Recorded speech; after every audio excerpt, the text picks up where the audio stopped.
토요일 저녁은 목사에게는 참 기대와 긴장과 바쁨의 시간입니다. 어느 목사님이 토요일 밤에 책상에서 열심히 설교 원고를 작성하고 계시는데 어린 딸이 문을 빼고 열면서 아빠 들어가도 돼요? 물어봅니다. 평소 같으면 와락가서 안아줄 테지만 오늘 밤은 좀 사정이 다르잖아요. 지금 아빠 시간이 없어 다음에 와. 그래도 잠깐이면 돼요 하고는 막무가내로 들어와서는 책상과 아빠 사이에 비집고 들어와서 아빠 얼굴을 빤히 보면서 아빠는 하나님이 좋아요? 가족이 좋아요? 물어보는 거예요. 아이에게 정직하게 말해야 되겠다 생각해서 물론 아빠는 가족을 사랑하지만 아빠는 목사니까 아빠는 하나님이 더 좋아. 그러니까 아이가 고래 살랑살랑 그러면 아니에요. 틀렸어요. 하나님이 더 좋은 거예요. 자, 하나님보다 가족이 더 좋은 거예요. 그러는 거예요. 아니 왜? 전도사님이 그러시는데요. 하나님은 우리 가족이래요. 그러니까 가족 속에는 하나님, 아빠, 엄마, 오빠, 나 다 들어있으니까 가족이 더 좋지요. 그렇구나. 여러분, 하나님이 우리 가족 맞습니까? 예. 오늘 가족 전도에 가서 설교를 하려 하는데 가족을 위해서 기도하고 가족을 전도하려 할 때 우리가 한 가지 놓치기 쉬운 것은 하나님이 우리 가족이라는 것을 잊어버리는 거예요. 하나님 내 남편 구원해 주세요. 내 자녀 구원해 주세요. 우리 부모 구원해 주세요. 간절히 기도할 동안에 마치 하나님보다 내가 더 내 남편을 사랑하고 내 자녀를 사랑하는 듯한 그런 착각을 할 때가 있어요. 그야말로 착각이죠. 내 자식이 내 가족입니까?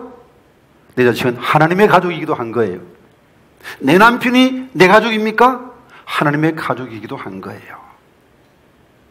그래서 나보다도 하나님이 내 남편을, 내 부모를, 내 자녀를 더 사랑하시지 이 사실을 알고 전도하면 마음이 든든합니다. 사실 대부분의 사람들은 다 가족을 통해서 전도받고 가족을 통해서 구원받았어요. 아마 여기 오신 여러분 대부분 다 가족을 통해서 전도받았을 거예요. 물론 부흥사를 통해서 방송을 통해서 예수님 사람이 전혀 없는 건 아니지만 그러나 절대 다수는 가족 전도를 통해서 구원받는 겁니다. 그러므로 전도에서 가장 중요한 것은 바로 가족 전도예요. 만약 전도를 건물에 비교한다면 기초가 교회 안 전도라면 기둥같이 중요한 것이 바로 가족 전도입니다. 가족 전도가 무너지게 되면 기둥 무너지게 되면 건물에 폭삭 내려앉잖아요. 가족은 가까이 있기에 언제든지 전도할 수 있습니다. 그래서 가장 쉬운 것이 가족 전도처럼 생각되지만 생각만큼 그렇게 간단한 게 아닙니다. 가장 어려운 것이 가족 전도일 수 있습니다. 10년, 20년 되었지만 아직까지 가족 전도에 성공하지 못한 분도 많이 계실 겁니다. 예수님도 부활 전까지는 가족 전도 성공하지 못하셨습니다. 예수님의 그 형제들은 예수가 메시아라고 예수 생전에는 안 믿었어요. 부활하고 난 후에야 우리 형님이 메시아구나. 그때 예수님 믿게 된 것이죠. 그러므로 이제 가족전도 정말 중요하고 만만치 않다는 사실을 기억하고 정신을 똑바로 차리고 가족전도에 힘을 써야 되겠습니다. 정말 천국과 지옥이 있다고 믿습니까? 정말 천국과 지옥이 있다고 생각한다면 가족 중에 한두 명이 예수 안 믿는 그냥 내버려두고 우리 같이 편히 잠을 자고 편히 먹을 수가 있겠습니까? 정말 시급하고 절박한 과제인 것입니다. 그럼 어떻게 해야 가족 전도에 성공할 수 있겠습니까? 오늘 본문 가운데서 그 길을 발견하고자 합니다. 첫 번째로는 가족 전도에 성공하려면 기도보다 앞서면 안 됩니다. 먼저 기도하셔야 됩니다. 그 다음에 복음을 전해야 됩니다. 본문 13절 14절 말씀을 같이 읽어봅니다.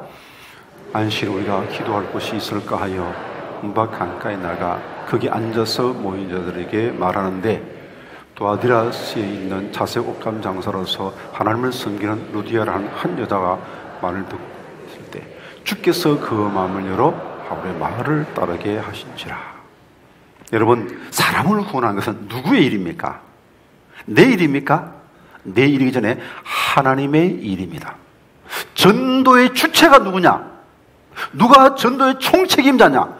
하나님이십니다. 이 사실을 잊어서는 안 됩니다. 그러려면 군대에서 만약 총지휘관이 있다 그러면 지휘관의 명령을 받고 움직여야지 지휘관 뜻 상고 자기 뜻대로 움직이면 되겠습니까? 사도 바울이 안디옥교회 파송을 받고 소아시아 지역을 쭉 둘러서 복음을 전했습니다.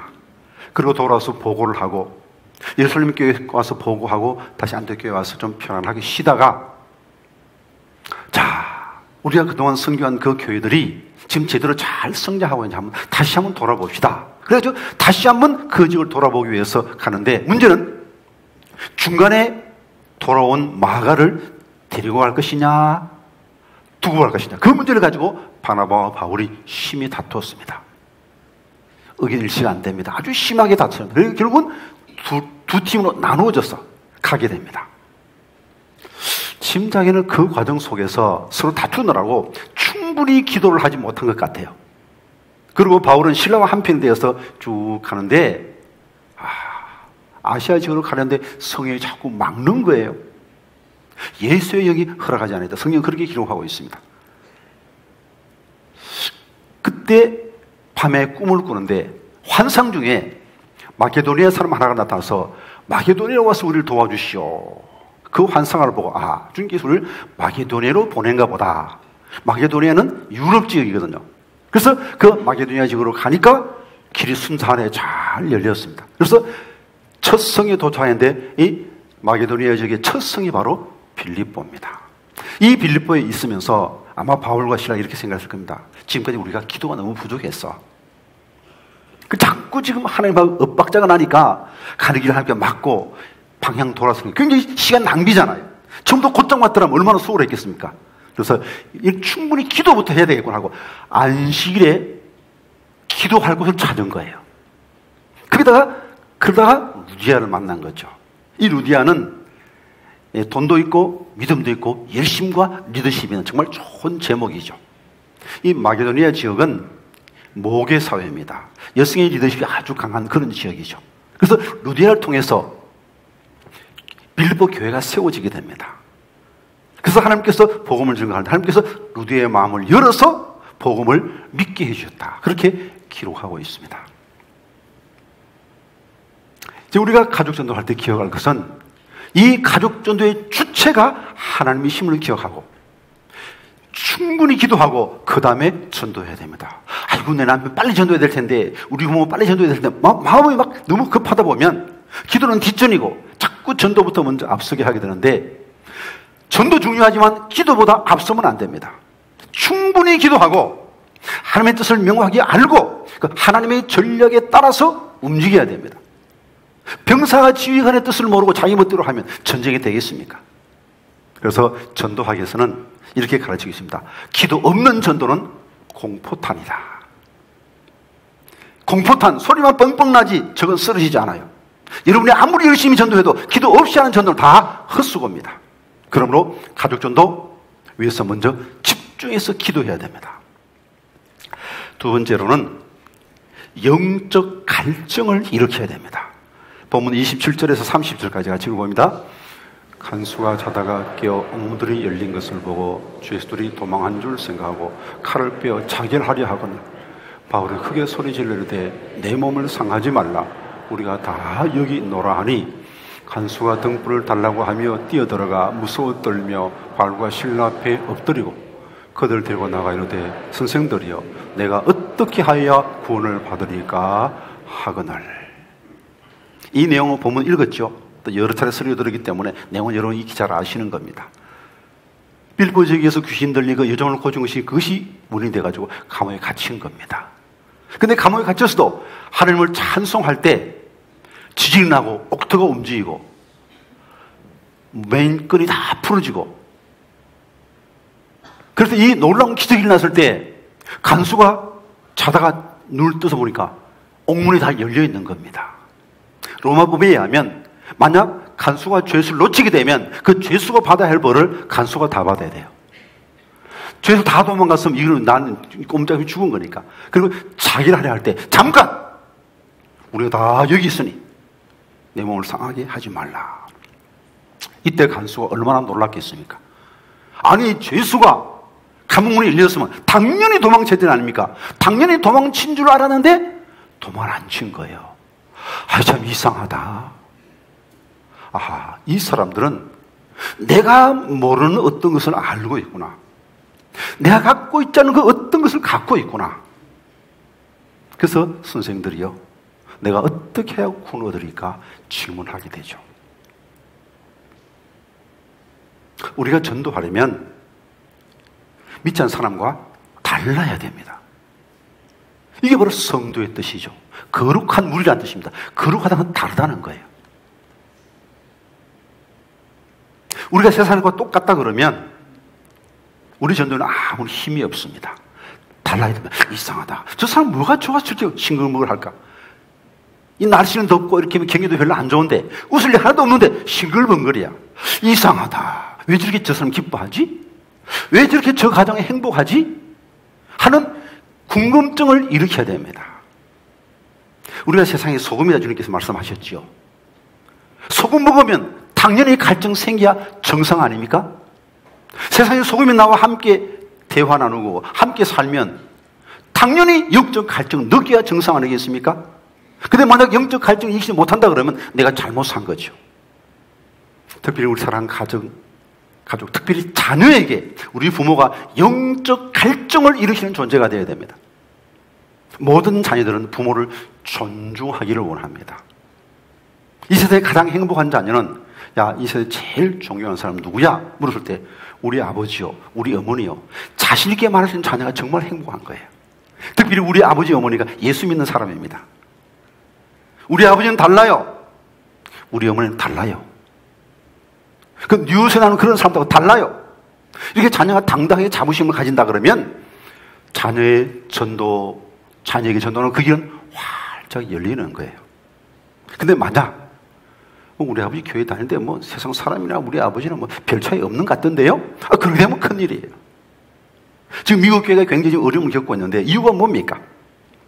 청소년 잡지인 틴에이저에서 발표했는데 미국 청소년들이 교회 다니지 않는 이유, 부모 때문입니다. 부모들의 그 이중적인 삶, 위선적인 삶, 그 삶 보고 다 실망해서 교회 안 나가는 거예요. 한국에도 가난한 교회, 예수님 믿지 않는 교회는 안 나간다. 그 가난한 교회인데, 가난한 교회들 대부분은 그 부모가 예수 잘 믿는 사람들입니다. 부모도 그 실망하고 난 예수님 믿지 않는 교회는 안 나간다. 그렇게 나오는 사람이 많이 있는 겁니다. 난 내 자녀에게 정말 영적 갈증을 일으키는 부모인가? 저는 우리 아버지, 어머니 때문에 예수 믿게 되었습니다. 저는 가장 큰 선물을 우리 아버지, 어머니부터 받았습니다. 고백할 수 있는 믿음의 부모님들 다 될 수 있기를 간절히 기원드립니다. 세 번째로는 복음을 듣게 해야 됩니다. 본문 31절에서 34절까지 말씀을 같이 읽어봅니다. 이르되 주 예수를 믿으라. 그리하면 너와 내 집이 구원을 받으리라 하고 주의 말씀을 그 사람과 그 집에 있는 모든 사람에게 전하더라. 그 밤 그 시각에 간수가 그들을 데려다가 그 맞은 자를 씻어주고 자기가 그 온 가족이 다 세례를 받은 후 그들을 데리고 자기 집에 올라가서 음식을 차려주고 그와 온 집안이 하나님을 믿음으로 크게 기뻐하니라. 간수만 예수 믿은 게 아닙니다. 간수의 온 가족이 다 예수 믿게 되었습니다. 어째서요? 바울이 설교할 때 간수들이 그 집에 있는 사람을 다 초청해서 그 말씀을 듣게 했습니다. 그랬더니 말씀이 들림에 듣고 믿어서 그들이 다 구원받고 그리고 세례받은 겁니다. 로마서 10장에 있는 말씀을 같이 읽어봅니다. 누구든지 주의 이름을 부르는 자는 구원을 받으리라. 그런즉 그들이 믿지 아니한 이를 어찌 부르리요? 듣지도 못한 이를 어찌 믿으리요? 전파하는 자가 없이 어찌 들으리요? 들어야 믿을 수 있습니다. 그러므로 전도하고 싶으면 그 사람에게 복음을 듣게 해줘야 됩니다. 가장 좋은 방법은 내가 복음을 전하는 것이죠. 여러분, 사랑 가족에게 복음의 핵심 말할 수 있습니까? 십자가의 핵심 교리를 전달할 수 있습니까? 이것 위해서 훈련 받으셔야 됩니다. 그리고 아직까지 그게 준비가 덜 됐습니다 하시는 분은 차선책으로 교회 데리고 오셔서 목사님의 설교를 듣게 하셔야 됩니다. 빌립보 간수가 온 가족이 바울의 설교를 들을 수 있도록 길을 열어준 것처럼 가족을 교회로 인도하면 되는 거예요. 근데 뭐 교회 와줘야지요. 뭐 예수를 위해 전혀 관심이 없죠. 그럼 어떻게 해야 됩니까? 그 중간 단계로 사랑하는 가족을 교회로 인도하기 위해서, 예수님께로 인도하기 위해서는 교회 자랑을 하고 또 목회자 자랑을 해야 됩니다.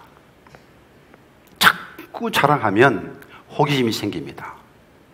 뭐 한두 번, 수십 번 해서 안 돼요. 수백 번, 수천 번 정말 진심을 다해서 정말 우리 교회 좋은 교회야, 정말 우리 목사님 최고로 좋아, 설교도 잘하시고 인물도 좋고 막 자랑하게 되면 처음에 한두 번 하니까 뻥치고 있네. 근데 이게 수백 번, 수천 번 계속 반복되면 진짜일까? 아니, 좀 얼마나 좋은 교회에 저렇게 입에 침이 말도록 자랑하나? 도대체 어떤 목사에게 저렇게 우리 아이가 자랑하나? 우리 남편이 자랑하나? 우리 부모가 자랑하나? 한번 가볼까? 하는 그런 생각이 드는 거예요. 반복의 효과는 생각보다 무섭습니다. 마음을 다해서 교회 자랑하고 목사 자랑하면 한번 교회에 오고 싶은 생각이 드는 거예요. 그러다가 부흥회도 있고 중동원 전주일도 그런 기회를 잡아가지고 교회로 인도해서 복음을 듣게 만드셔야 됩니다. 그리고 그것이 너무너무 불가능한 상황이다, 또 지금 너무너무 시간이 별로 없다, 그럴 경우는 목사님을 가정으로 모시고 가십시오. 그걸 위해서 우리 목사들이 존재합니다. 그래서 겨우 목사님이 있는 거죠. 한번 교회 사무실에 있는데 몇 년 전 이야기입니다. 갑자기 전화가 왔습니다.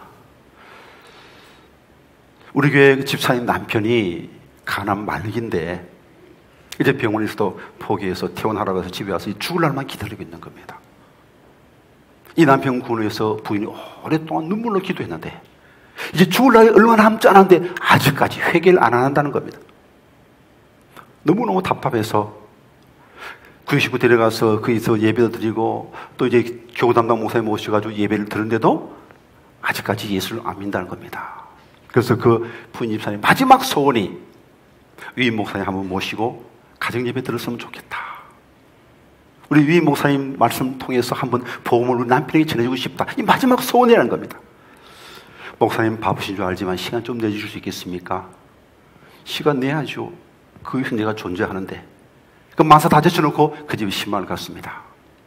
그렇게 크지 않는 아파트 문을 탁 여니까 그 환자 특유의 그 냄새가 집안에 가득합니다. 얼굴이 새까매요. 간암 말기 환자니까. 눈을 감고 누워있는데 제가 들어가니까 목사님 오시는데 일어나야지. 부인이 그러니까 마지못해 일어나는데 인상을 팍 쓰면서 일어나는데 보니까 아이고야 좀 어렵겠다 그런 생각이 들었어요. 그럼 어떻게 합니까? 이미 칼은 뺐고 영적 전쟁은 시작되었는데 주님 승리하게 해주십시오. 십자가의 능력을 승리하게 해주십시오. 속으로 기도하면서 예배 좀 드려도 되겠습니까? 고개를 끄덕끄덕 합니다. 그래서 함께 예배 드립니다. 찬송 하나 부르고 복음의 핵심 대한 설교를 간단하게 요약해서 복음의 핵심을 제가 복음을 제시하고 그리고 권위 있게 말했죠. 함께 기도하십시다. 손을 딱 잡고 저를 따라서 기도하십시오. 그렇게 하면 속으로는 이거 안 따라하면 망신인데 그런 생각 들더라고요. 그럼 어떻게 합니까? 이미 일은 저질러졌고. 하나님 아버지 감사합니다. 신기하게 따라 하더라고요. 예수 영접하는 기도 여러분 다 여러분이 해보셨죠? 예수님이 나 때문에 나를 대신하여 십자가에 못 박혀 죽으심을 믿습니다. 이 고마우신 예수님을 지금 시간 나의 주님으로 영접합니다. 사랑하는 예수님, 제 마음을 엽니다. 제 속에 들어오셔서 저를 주인이 되어주시고 저를 천국까지 인도해 주십시오. 예수님 이름으로 기도합니다. 아멘. 다 따라하는 거예요. 예수님 이름으로 기도합니다. 아멘 하고 눈을 떠보니까 환자의 눈에도 눈물이 줄줄 흐르고 부인 집사 얼굴에 눈물이 줄줄 흐르고 함께 참여 우리 순식구들의 눈에도 눈물이 가득합니다. 그러나 거기 눈물은 슬픔의 눈물이 아니었습니다. 감사의 눈물이고 기쁨의 눈물이었습니다. 예수 그리스도를 구주로 고백하고 영접받는 그 순간, 천국의 문이 열린 바로 그 순간, 암은 더 이상 문제 안 되었습니다. 죽음은 더 이상 우리의 기쁨을 빼앗아갈 수 없었습니다. 그게 참 모든 사람이 한 영혼이 구원받는 그 사실에서 함께 기뻐할 수 있었던 겁니다. 주 예수를 믿어라. 그리하면 너와 내 집이 구원을 받으리라. 이 말은 내가 예수 믿으면 우리 온 집안이 자동적으로 구원받는다는 말은 아닙니다. 이 말은 내가 예수 믿으면 내 가족에게 영향력을 미치게 되어서 믿게 되어 있다는 겁니다. 이 말은 내 가족의 구원은 내가 책임져야 한다, 그런 말씀이기도 합니다. 내 남편 누가 전도할까요? 남편 친구가 전도하기를 기대하겠습니까? 내 자식 누가 전도할 거고? 내 아들 친구가 내 아들 전도하기를 기대하고 그냥 계시겠습니까? 딴 사람이 믿을 수 없는 거예요. 내 가족은 내가 책임져야 하는 겁니다. 이를 위해서 정신을 차리고 기도하셔야 됩니다. 정말 영적 갈증을 일으킬 수 있는 그런 거룩한 모습을 보여줘야 합니다. 그럴 때는 어떤지 뭐든지 부지런히 복음을 전가하고 복음을 제시해서 복음을 들을 수 있는 기회를 주셔야 합니다. 간소가 모든 사람이 구원받을 때 큰 기쁨이 그 가정에 가득했다고 말하고 있습니다. 월드컵에서 프랑스 국민이 우승하고 막 기뻐하는 모습 있지 않습니까? 이 본문의 뜻은 큰 기쁨이면서 이건 너무너무 기뻐서 그냥 앉아있을 수 없어 펄쩍펄쩍 뛰면서 기뻐하는 그 기쁨을 표현할 때 쓰는 표현입니다. 원어의 뜻은 온 가족이 구원받아 이 큰 기쁨으로 사시고 다시는 이별이 없는 천국에서 영생을 함께 누리시는 가장 복된 가정, 신앙의 명가 이루시기를 간절히 기원드립니다.